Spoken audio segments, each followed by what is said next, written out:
I think there was a study done recently where it was looking at why we have a tendency to almost like have this like feasting hour at like 4 o'clock, 5 o'clock in the evening, right? Where you get home or you're driving home and you're like, hey, like I'm like hungry right now and I just want to eat something. And you ever notice how like you just like eat whatever? It's either you eat whatever is in front of you or you eat whatever is convenient for you at that time, right? And they showed that it's linked to decision fatigue.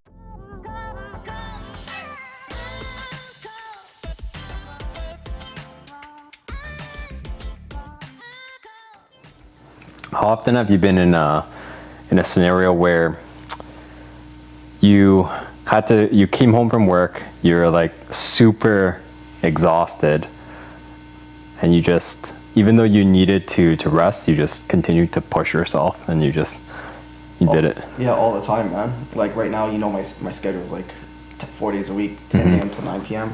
Even after that, I'm at home. I eat first. There's food on the table, which is perfect. Right. Yeah. And then I'm looking at my schedule that I've already planned in my calendar. I'm like, fuck, I still have to write. I still have to like text my clients, I have to email my clients that I'm working with on my own coaching side of things. And basically when I see that, I'm like, fuck, it's kind of discouraging. Yeah. I get really tired, I get burnt out for the day. But at the same time, a lot of the things that we work on right now, like as side projects, our passion projects, align with our sort of purpose. Yeah. And even when that happens, even when you're working on your purpose or your passion project, you're still going to get burnt out. Right. I don't really believe in people that say, oh, if you really like what you're doing, you won't get burnt out, you won't get tired. Yeah. Fucking human, man. We're going to get right? Like, we only have so much willpower and motivation, and then you just dry out like a car, right? Like it's a gasoline in a car. Yeah. You have to refuel every so often. Yeah. No, I totally agree with you. I think that, actually so when I was in university, I think I told you about this. I used the university's counseling services that they had available. And my therapist at that time, she talked to me about how you can think of how you have a, like just like how you have a fuel tank in your car, you also have like a tank in your brain as well too, right?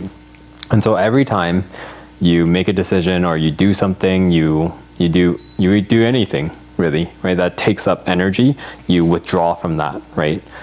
And anytime you even get into like things like an argument with someone and you start dwelling over that fight, or you start dwelling over certain thoughts or anxiety especially, right, you have racing thoughts, you're like drawing from it even quicker, right? And eventually you hit a point where you're just like, it's just completely empty. So you have to refuel it. Yeah, it's like your muscle, right? You're just using it, you get fucking tired. It's the same thing when it comes to your brain. You have so much of that decision-making power. So the study that I read was we make about 35,000 conscious decisions a day. You don't think about it that way. That's a whole lot of decisions throughout the day.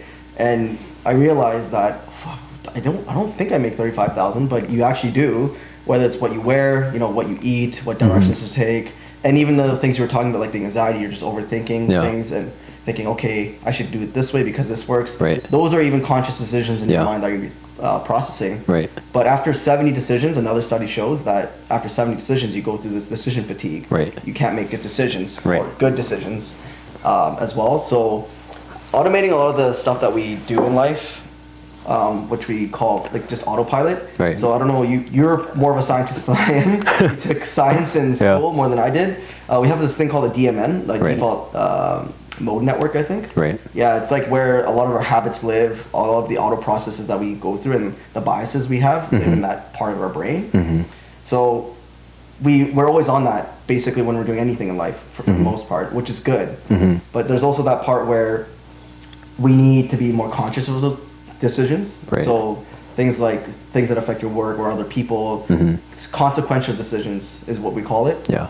You want to be more conscious and actually use your decision-making cognitive power, I guess, to make those decisions. Yeah.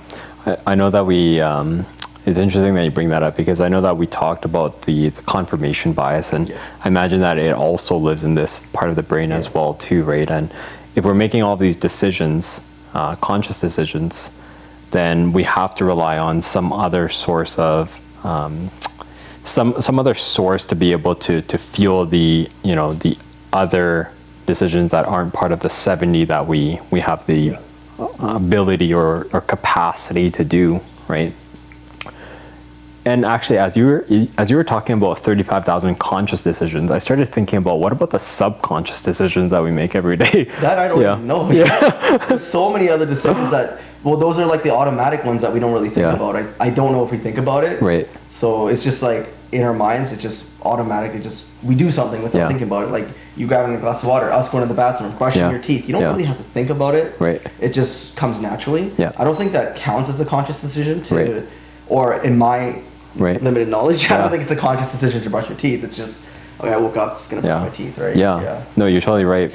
I guess like that, even now that I think about it, even those decisions probably take up, a certain amount of energy to be able to make them as well too. It may not be as much as, let's say that let's say those decisions that we have to make when we're, speaking with a client or a patient, right? And you're trying to really dissect what they're talking about and trying to help them and provide them with support, or in circumstances where, you're writing an exam, for example, right? And you have to really think critically about the question that is being proposed to you and how to answer it correctly. But I feel as if there has to be some amount of energy that is, taken away from our reservoir, right, to make those subconscious decisions too. Every so often, I think that's true. But the big thing is with decision making, you have to separate what matters, what doesn't matter, what's consequential, what is consequential. Inconsequential to me is honestly like taking what road to work, what should I eat, what should I wear. Obviously, I feel like I want to look good, but a lot of people say pick out the clothes early, right? Yeah. Make your decisions like the decisions that matter early in the morning. But I don't think that works all the time. That kind of advice, I get why people would tell you to make those hard decisions in the morning. But you're working 9 to 5, you have 8 hours of time where you have to make those hard decisions. So doing it at 9 a.m., maybe you might not have any meetings then. Yeah. You might have meetings at like 3 p.m. or 4 p.m. Right. So you have to make those decisions at 4 p.m. still, right? Right. Yeah. Yeah, no, that's exactly it. And I think there was a study done recently where it was looking at why we have a tendency to almost like have this like feasting hour at like 4 o'clock, 5 o'clock in the evening, right? Where you get home or you're driving home and you're like, hey, like I'm like hungry right now and I just want to eat something. And you ever notice how like you just like eat whatever? It's either you eat whatever is in front of you or you eat whatever is convenient for you at that time, right? And they showed that it's linked to decision fatigue, like you mentioned before, right? When you're making all of those decisions throughout the day. Oh, I remember the actual study now. So what they studied was that was judges actually, right? Oh yeah, I read that study too. Yeah, and was it Mexico or something like that? Something like that. Yeah, and the amount of paroles that were being granted, there were more paroles being granted for those that were going to a hearing in the morning than than later in the day, right? Yeah. And if you think about why that is, it's because, well, by a judge saying no, right, where they're saying no to a potential convict that can cause a lot of harm to society if they're released again, they are just simply choosing to not make a decision, right? Because we have to think so critically before we can make that important decision, right? And if you go in the afternoon where you're already fatigued and you're tired because you've spent the morning making more important decisions, I mean, it's better to say no because the risk is lower, right? They go to default to no. It's like, I don't know. Like, I don't know if they're conscious that they have to do that, but I mean, I totally get why they would say no. Because I don't want to convict a felon outside. So just in case. So and when we take that study and the principles behind it and we actually apply it to our life, I think we can actually put ourselves into a place where we can actually make good decisions throughout the entire span of the day. Like, it doesn't have to just be a 9 to 5 anymore, right? It can actually extend way past that, but we have to be smart about it. We have to make, we have to prepare. We have to be proactive, right? How are you proactive? Like, I know that you talked about picking clothes out in the morning, right? And having a morning routine, but talk to us a little bit, or what are some of the strategies specifically that you use? Well, basically for things that don't matter, I try to put on autopilot. So like taking medication, it does matter, but I mean to me it's such a small thing, small little tasks. So I just make it like anytime you want to start a behavior or a habit, you want to make it very obvious and easy. So what I do is I don't take medication traditionally. No one does actually. I'm pretty sure most of us don't. But I mean, I just leave it on my bedside table beside my water, beside my glasses. So when I wake up, I pick up my glasses, I drink the water, I grab my pills. Very automatic. I don't really have to think about it. And then at nighttime, I take another one. So once I've taken that pill for the morning, I'll make my bed and then throw the other pill on my pillow. So when I come home, I can just see, oh, I have to take this. Yeah. Just make things easy, very obvious. And people call it habit stacking. So basically, you stack one habit over another, and that's how you build your routine, and things kind of go on autopilot from there. Yeah, no kidding. It's interesting that you talk about that, because it's like something that I've just subconsciously gravitated towards, right? Implementing into my life, especially as of more recent, where I have a set routine, right? And it's actually the reason why now. For example, I used to work out like 5 days a week or whatever, right? And this past several months, I've started going every day, right? And it's not because I am trying to work. I can tell. Thanks, man. Getting too big. It's getting too big. It's not because it's not because of the physical manifestations that I'm trying to go after, but it's more so I have this morning routine where I want to work out, and I can feel the impact that it has on my mental capacity. And I know that's the tone. It sets the tone for your day. It does. That's why making the bed kind of thing. Yeah. It works for some people. You really have to buy into the thought that making the bed has this tone that I'm going to be successful today or something. Yeah. Even the night routine, it sets the tone for the next day, right? So I mean, it's really important to have those routines in place. And like your workout is kind of your self-care recharge. Yeah. Or it fills your battery up, and your cat has a charging station. It's gonna be the same thing for us. We need a charging station. My charging station is my bed. I need to pass out for 15 minutes, 20 minutes to be able to work another 3 hours. I think that's a good investment on return, like ROI, right? That is great. How do you like? I come from a place where I struggle to take naps, not because of this, like it's like driven by ego, and not because it's like, oh, I don't want to take naps because that's like wasting time, but actually more so, if I take a nap, like I'm gonna sleep for the rest of the day. Get groggy, right? I've been there. Like I sleep. I'm only asleep 10 minutes, but sometimes I'm like, fuck, I slept 2 fucking hours. God damn, and you're groggier and you're like less functional. Like Alex just came over to film with me, and I was exhausted. I took an hour or so nap. Came in. We had to refilm the first part a couple times because I was so tired. And then he's like, yeah, I could tell when you woke up and when you were like still in sleeping mode. Yeah. So can we start the first part again? Yeah. So he could see that. But what I've done is obviously the alarm is important. Everyone has an alarm to set that. But I even put it on snooze after 15 minutes sometimes. But what's really worked, and I heard this on a podcast, Napresso. You take a nap, but you take an espresso shot before you take a nap. Yeah. And that, when you wake up after that 15-minute nap, your brain is already on automatically triggered to just start working and wired. So I've tried that. It's helped. That's one thing I've done. Yeah, you're totally right. Like I used to do that when again, this was very unhealthy, and it was what led to burnout. So I don't condone it in any way, shape, or form. But when I knew that, on those nights where I wasn't getting much sleep, it was just a few hours, I knew that I was going to have troubles waking up in the morning.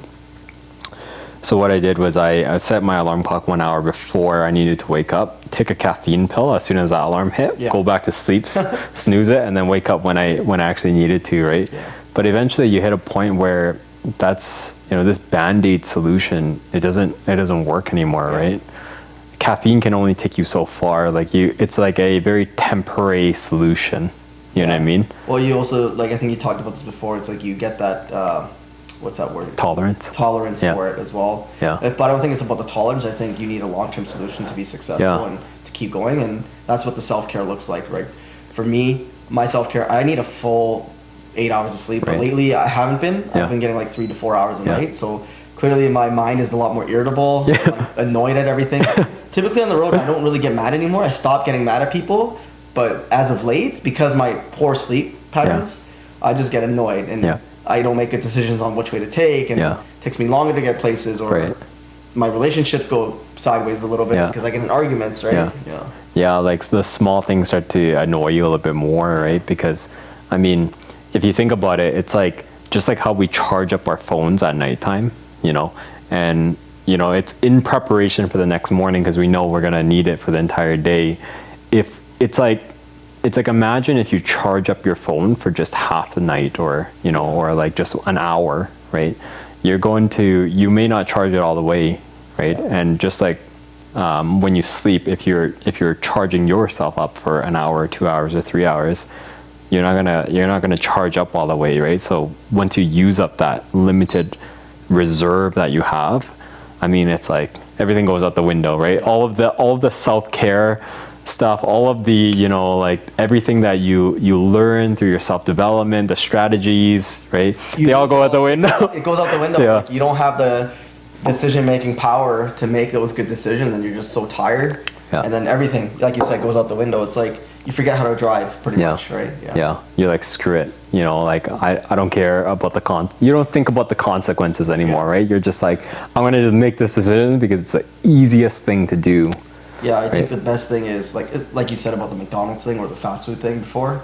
Yeah, you see the Golden Arches, you're like, I'm hungry.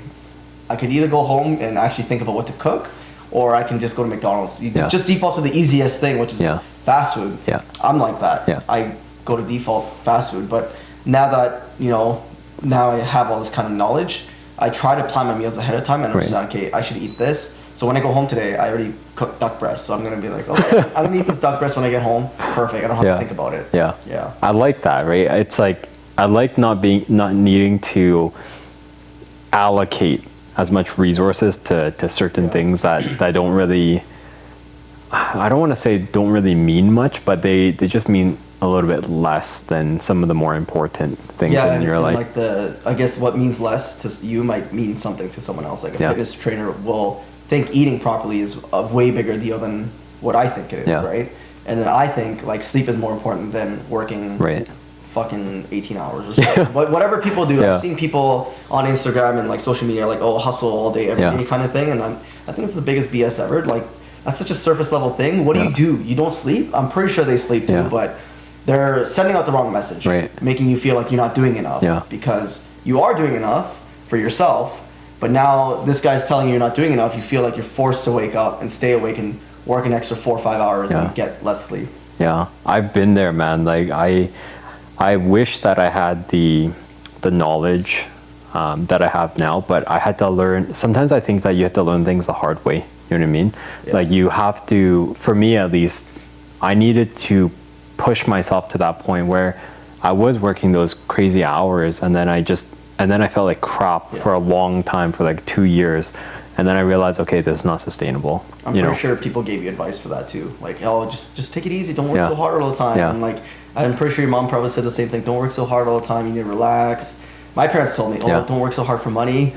And then I still did. And then you know in the back of your mind that someone's been telling you this, but you still do it anyways because you want to learn for yourself. Like it's like when your parents say don't drink. Oh, I've been there, and you still go drink. You still party. But they know better because they've been there. And my dad told me to read a book. Like, read a book, read the classified ads, read the opinions in the newspaper. It makes you smarter. You get better. You get, you're better educated. I never read it until.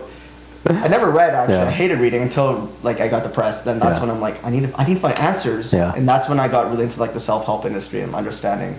Oh, okay, like I get it now. No doubt. My dad told me to read.